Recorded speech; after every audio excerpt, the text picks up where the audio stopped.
Hi guys, good morning. Mag-ayos kami sa aming mga garden. Paihuwad mo muna yan pa. Ito na lang muna. Yan.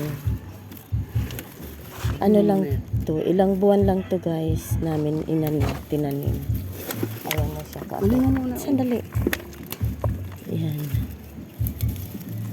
Kailan ba natin ito tinanim pa? Hindi ko natatandaan. October? I think October.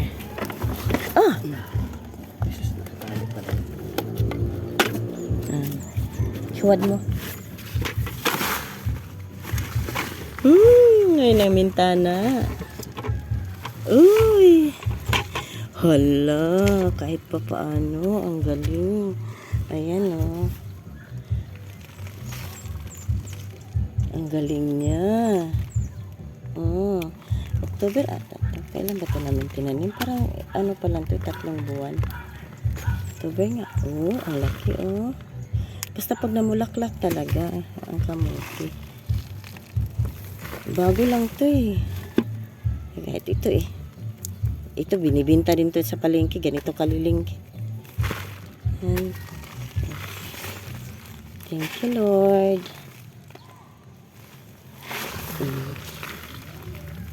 Meron pa rin. Meron pa pala sa ilalim. Kahit pa paano.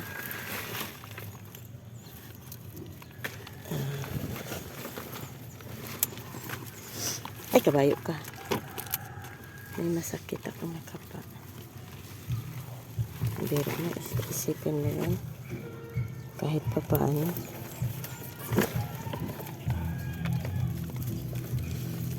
Ilang piraso din yan. Sandali lang to. Ang bilis lang yan siya. Ang laki oh. Aray ko kami. Haluan natin. Yung buhangin doon na sa may ano. Marami nga lang. Decompose kasi to. Kaya ganito. Mga decom. Kaya tumitigas. Hindi lang decompose dapat. Pahilahin mo muna yan, Pat. Tanggalin mo muna to. Ilagay mo muna yan doon.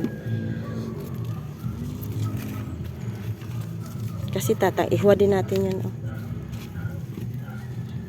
Ang galing Lord. Ayusin muna namin yan kasi lalagyan namin durugin namin ng tulo to tapos bago namin taniman uli namin ng kamote para pag uwi namin galing Mindanao mayroon na naman kaming ma-harvest. Harvestin namin kaagad kasi yung mga buwan na yan tag-ulan sobrang hirap sobrang hirap. Ito itanim ko to, alam mo kahit ganito mabuhay ay hindi pala siya.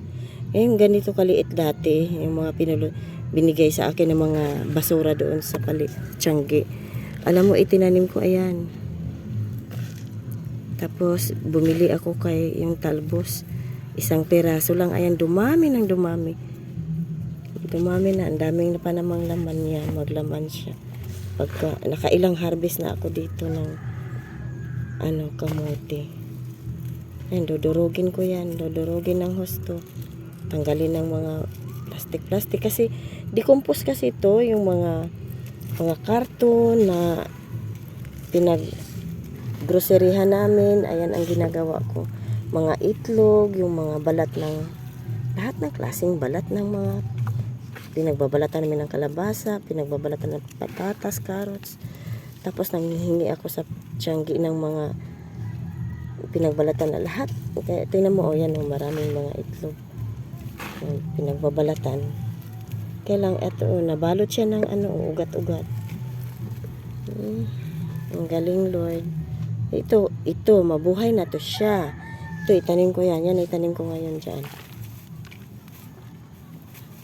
Ay, masama ang puso ni ate. Ito, unahin natin to.